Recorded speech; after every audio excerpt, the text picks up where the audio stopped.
Hello everyone, this is Valdestot's voice here, and on this video, I think this is kind of important because a lot of things are happening right now that I've noticed recently due to the higher inflation and higher costs that tips are starting to go down.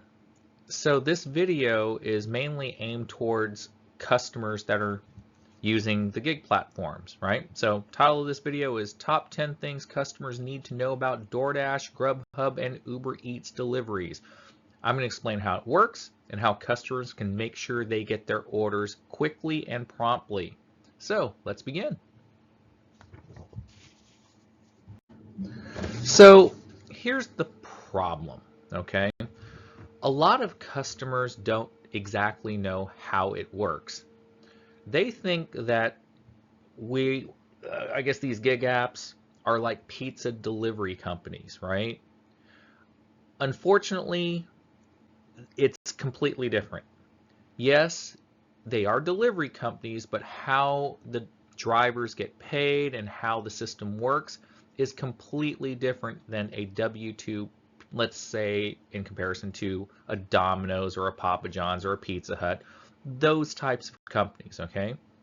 So the problem is that when customers expect the same type of delivery service as those pizza companies, they're not going to understand why they're not getting their orders. And the problem is, as you can see, intermittent customer deliveries, right? Sometimes it'll take forever to get their orders. Sometimes they get their orders quick. Sometimes they may not get their orders at all.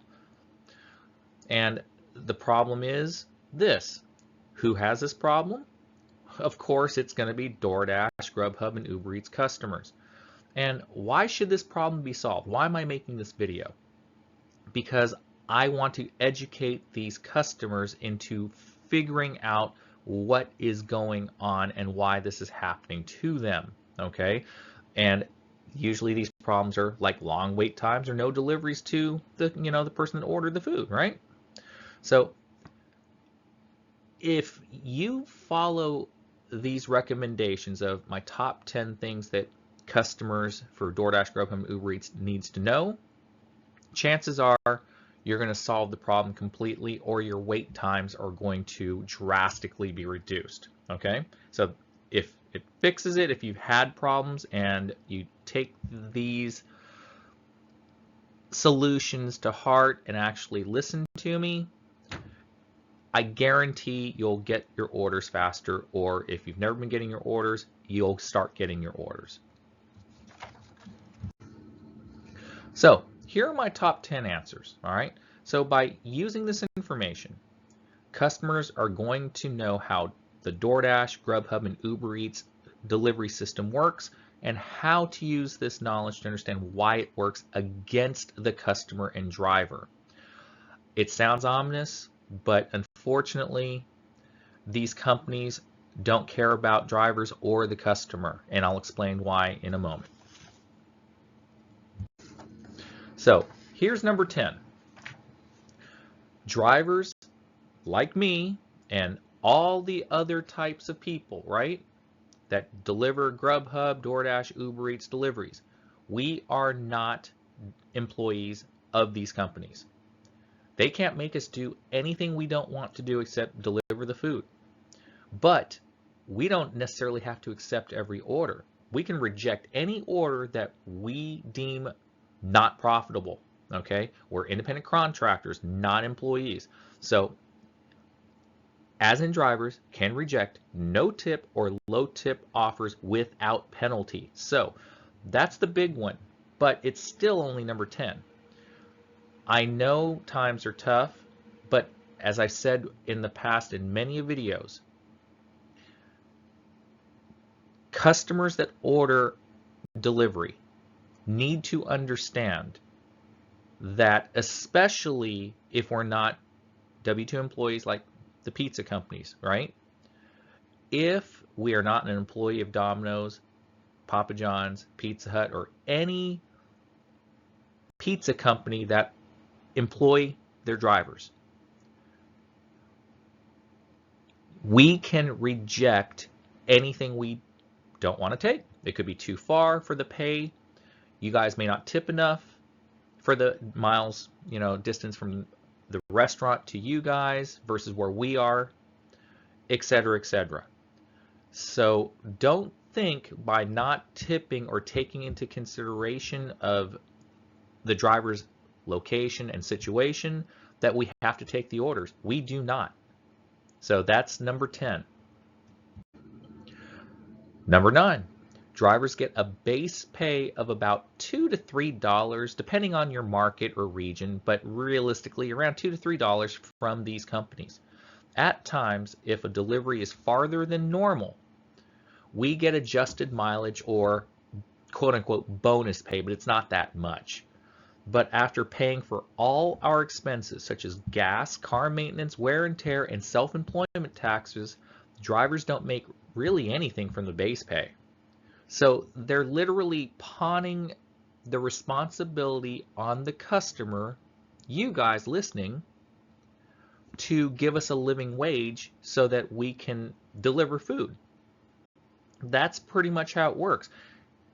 And it's, if you think about it, it's even worse because they're using kind of like the restaurant $2.13 an hour plus tips method. But if you think about it, those restaurant workers don't have the expenses that we do because, again, we use our car, and by using the car, as I said earlier, and it's on the screenshot, we have to pay all the expenses out of pocket. They don't. They just drive to work, stay there at the restaurant, and go home. So they don't have the expenses that drivers have.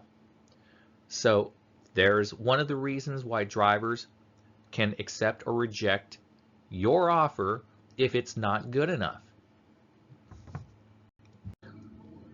Number 8, all these delivery app companies shift a driver's pay onto the customer via the customer tips. As I said earlier, they took this idea from the United States restaurant industry back in the 1800s. The problem with this methodology is that unlike restaurant workers who simply drive to work, never leave the restaurant, as I said earlier, gig app drivers have to pay all the expenses stated earlier. It's unfair that these apps put the burden of the driver's pay onto the customer, but that is their business model. I said it earlier and I'm saying it again. This is one of the main reasons if a customer does not tip, your orders are either going to be severely delayed or not accepted at all. Now, there are times where these companies try to underhandedly force orders to be delivered that are non-tip or low tip, but I'm going to explain why it's still going to go against the customer later on. Don't think that we will accept this without putting up a fight, because if you were a driver, would you want to accept a $2 no tip order or a $3 low tip order going 7 miles, 5 miles one way, 7 miles, one way? I mean, you're going to be spending more gas and expenses, and we don't want to deliver for free or lose money, but that's the business model. So, number 7.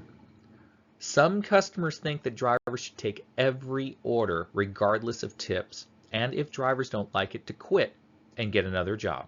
I've heard this time and time again.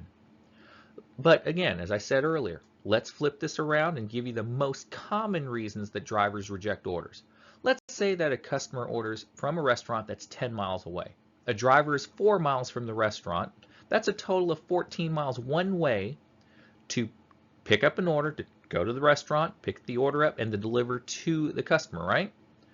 So if a customer doesn't tip, the base pay, which varies based on the market location, it would never make it worth it to take that order. Even if a customer tips $5, depending on the situation, it still may not be worth it, unfortunately, because a driver would have to drive back to the areas where the restaurants may be at times, right? So customers need to keep in mind that drivers could be anywhere in a delivery zone, and the app sends offers to drivers regardless of customers that are far away. So you may be thinking, a $5 order is great, and usually it is if your distance from the driver to the restaurant to your location is roughly about 5 to 6 miles one way maximum, and if there are other restaurants in that area where you, the customer, are at. Because if there are, they may give us an order in your local area close to you from as compared to what the restaurant that you ordered from that was further away from you. Drivers want to make sure that it's not only about tips, it's about dead miles going back if there are no restaurants in your area, or if you're outside a delivery zone, we don't get offers and we have to drive back into the zone. So for you people that are outside it or are trying to deliver 10 to 15 miles away from the restaurant that you're ordering from, you're talking 20 miles round trip for maybe $8, $9, $10, you know, because again, they sometimes adjust the base pay and maybe perhaps give bonus pay, but it's never going to equal a sufficient amount for gas and wear and tear on the car going 20 to 30 miles round trip. You have to take that into consideration, but most people don't because they don't know how the system works, which is why I'm making this video. So, number 6, all these apps, they don't care about drivers or customers. I said this earlier. They only care about their service fees. They are just simply the middlemen. They made the service, they made their app. All they do is just pair up drivers to customers, and once the order is delivered, they make their cut, quote unquote, cut their fee. That's all they care about, right? All they do is just that. Wash, rinse, repeat. So if a driver accepts that order, and if it's profitable for them, and that order gets delivered to a customer, that app gets their fee. DoorDash, Grubhub, Ubereats, that's all it is. They don't care if the restaurant messed up on the order. They don't care if a driver gets a bad rating for it. All they care about is that order was delivered and they got paid. And, you know, that's it. They don't care.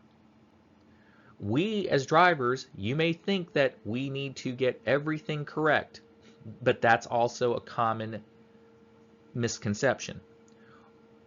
For safety reasons, we do not open bags. We are not supposed to rifle through checking to make sure everything is good and done. We just listened to the restaurant employee and we ask them everything here. If they say yes, we take them at their word. It is not our responsibility to make sure everything is correct in that order. Period. It would not be sanitary and it would take too much time. And a lot of times restaurants are busy or they just don't flat out care either. Hate to say it, but that's how it is. So, number 5, if you had a problem, okay, whether it's a missing item, a problem if the food was cold or something to that extent, if you have any problem, complaining to customer service doesn't really change anything. Anything short of assault will not do anything. They do not care. These are people in Indian call centers that read from a script and have no power to do anything but just type in your complaint and send it to the people above them, only to be forgotten into tons of other complaints they received. Customers and drivers are simply a number to be used for their profits. End of story. Sorry to break it to you. The only thing you can do is not use the platform. They don't care. Number 4. Now this one is one where I know a lot of customers have a mindset of, well, I'm trying to help out the driver, so I'm going to tip in cash. Mainly pizza delivery drivers, but sometimes it happens with gig app, DoorDash, Grubhub, Ubereats, customers as well, right? They're trying to be nice, right? Doing that, but the majority of times tipping in cash will result in customer orders being declined, or in the best case scenario, waiting over an hour to get a cold food delivery. The reality is this. Majority of drivers aren't going to gamble with a no tip offer. Okay? They just aren't. Even if you put in the notes that they will tip in cash, it will usually just get declined, as many drivers have been tip baited, which is a real thing, only to get nothing from the customer on drop off. It's happened to me. It's happened to a lot of other drivers. You put in the notes, we'll tip in cash, and over 80% of the time, they don't. So we can't take that chance, okay? It is best to just tip in the app, and at least we'll see the offer and make a determination if it's worth it or not. But if you don't tip in cash, we're only going to see that base pay. Okay, and again, $2 to $3 to go 5 to 10 miles isn't going to, get you your food any quicker. All right, next, number 3, stacked orders. This is a big one that you have no idea about, customers. Okay, these stacked orders are like this. We can get 2 types of stacked orders. We can get an offer that we accept and immediately get another offer as another or second order that supposedly is going in the same direction, apparently, as to the first customer's location, right?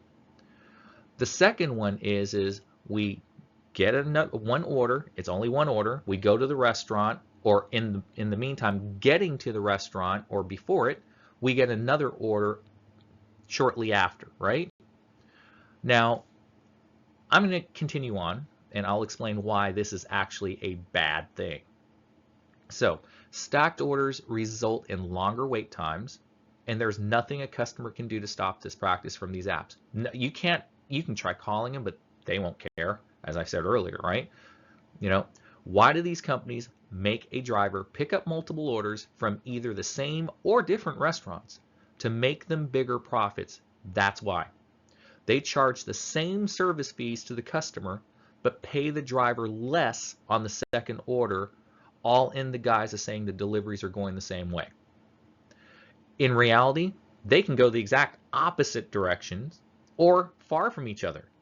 The only thing is that the drivers have zero control over restaurant wait times. I personally have had situations many a times where the first order pickup was super quick or super long, right? But the second restaurant took 20 minutes for it to be done, or it was quick. And there's nothing we can do about it. I feel bad a lot of times for those customers that are stuck in the stacked order conundrum, because technically we have to wait at the restaurants, but we do have an option to remove the problem order, but we get hit with an acceptance rate penalty, which is directly, how shall I say it, affecting our pay, because in slow times, you probably want a driver to have a schedule, because schedules guarantees work. If you're not on a schedule, there's no guarantee for work. So they're kind of forcing drivers to stay at the restaurants and to not remove the orders, or to cancel the orders, basically, or to reject orders, right? So, I feel bad for like in this instance, I felt bad for the first customer because their food was getting cold by the driver waiting for the second order. So, remember the example? First order was quick, second order, 20-minute wait time. This is what I mean by these apps could care less about customers, or else they would never do this. And just sidebar here, safety reasons, this also is bad, because think of it like this.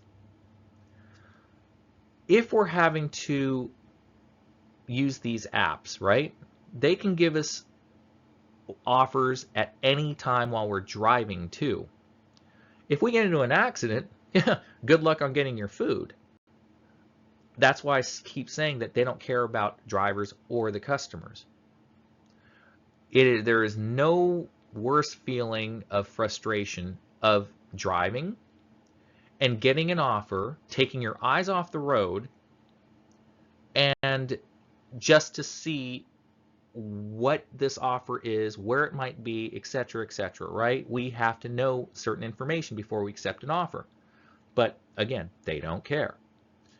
So, number 2, these apps allow customers to order, and I said this earlier a little briefly, right? These apps allow customers to order from up to 15 miles outside the delivery zone. If you are one of these customers, you should tip at least $1 per mile or more from the location of the restaurant. Why should a customer do this? You guys are already getting paid, or you're paying for service charges, taxes, fees, all this stuff. And I understand, I get that. I sympathize with you, okay? This is just to illustrate why you should do this, because you may wait forever to get your orders or not at all. I said that from the very beginning. So if you're one of these customers, tip at least $1 per mile or more from the location of the restaurant. Why should a customer do this? Because these apps do not give offers to drivers until they get back to their delivery zone. I said that earlier. A driver gets no compensation by delivery far outside the zone on the way back. It's called dead miles. That is wasted time and wasted mileage. Remember, if a driver sees an offer for $10, which is, let's say, an example, $2 base pay, $8 tip, right? That's going 15 miles one way.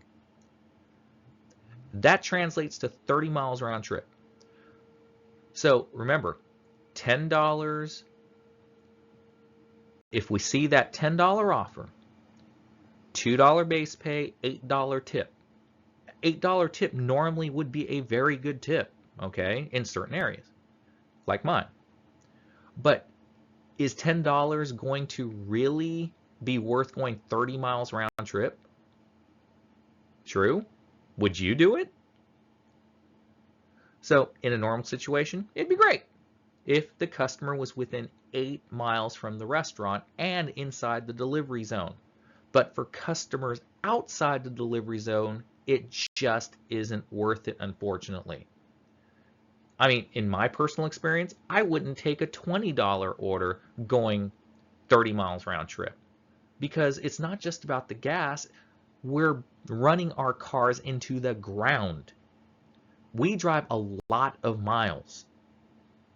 Okay? I know a lot of customers won't care, but we have to care. We're technically business owners. Okay? I just bought a new car. In 2 months, I've already driven 4,500 miles. That's a lot of miles. So, number 1, this is the most frustrating thing with certain customers that just makes us want to cancel the order and deliver the food back to the restaurant. Here it is. Monitor your phones after making an order. Listen, okay? Drivers know customers have busy lives. You might have kids. You might be in the shower. You might be on another phone call. We get it. But you just ordered food. And that means you're hungry, right? And you want it delivered with no problems, right? Quick, no problems. Number 1 thing all gig app drivers hate is not being able to contact you by text or phone calls because you're not responding or you're not answering when there are issues. Main issues. Problems with your order at the restaurant. They may be out of something. They may ask to substitute something for you. If we can't get through to you, how are we going to know? You're wasting not only the restaurant's time, but the driver's time and your ability to get the order quick, right? Door or gate codes. Unable to find a customer's address because it isn't on the mailbox, curb, or house. Or a customer input the wrong address or used an approximate GPS location which is not the actual accurate address. Time and time again, I get hotel locations, but the GPS states that it's next door to the hotel. That sort of thing. Also, no parking. In cities or in areas, there may not be any parking spaces. It's not just residential areas in the suburbs and whatnot, right? You got to think, if we can't park, we can't get the food to you. And you're not gonna pay for our parking tickets or illegal parking if we get cited, right? You may sometimes have to come out of your apartment complex because we're not going to risk getting tickets just to deliver the food, because the tickets are going to be worth more than the order. So here's another one. Night customers. These customers sometimes just don't turn on their porch light, so we can't see an address. You all ordered food, yet you're making it difficult for drivers to deliver it to you. If you don't answer your phone or respond to our text messages, your food's going to, at best, be delayed, or at worst, be delivered to the wrong location or sent back to the restaurant, and you're still going to be charged for it. So please be mindful to keep an eye on your phone after you order your food. It's that simple. It's just common sense and common courtesy, folks. You ordered it. If there's a problem, we need to contact you. So the end result for the customer is this, right? You've heard how these gig app deliveries work now. Maybe you have a little better understanding of how it works. Maybe you simply still don't care. There are some selfish people out there, from all the comments I've read throughout my YouTube career, that still says, if you don't like it, quit or get a real job, right? Well, hate to break it to you folks, but this is a real job. The definition of a job is doing work to get paid. That is what we're doing. It's not a W-2 job, but it's still a job. So to all of you people that still feel like that, tough. Hope you like waiting, because 9 times out of 10, you don't tip, or you aren't going to follow these, rules that would help you get your food quicker and easier. Then that's on you if you won't. So it's now up to you to heed this advice and act accordingly. This is the reality of DoorDash, Grubhub, and Ubereats deliveries. If you don't like it, then it may be best to not use these platforms or to pick up the orders yourselves. In fact, in these high inflation times, it may be better to just pick it up yourselves. You're saving yourself a whole lot of service fees, and you know that the food is going to be hot by the time you pick it up. We may be going in different directions. Sometimes like I said, we are independent contractors. As long as the food gets delivered, that's all that they care about. Service fees, right? We get to choose on stacked orders, forgot to tell you this, which customer gets their food first. And if one customer tipped higher than the other, who do you think's going to get their food first? Now, if you're one of those people that could care less about cold food or fast times to get your food or anything like that, keep tipping low or don't tip. But don't, hate to say it, bitch and complain about it when you already know, after listening to this video, why you are doing this, or getting the cold food, or long wait times, or no one accepting your order to deliver to you. End of story. You now know the reality of how this works. It is up to you to act accordingly depending on your needs. So that's it, folks. This has been a 30-minute video. Hopefully this helped gain some insight for the customers so that you now know what to expect. So leave a like, comment, subscribe if you want, and if you have any questions, post it in the comments. But if nothing else, have a great day, everyone, and take care. And customers, hopefully this will work out better for you knowing this information. Good night.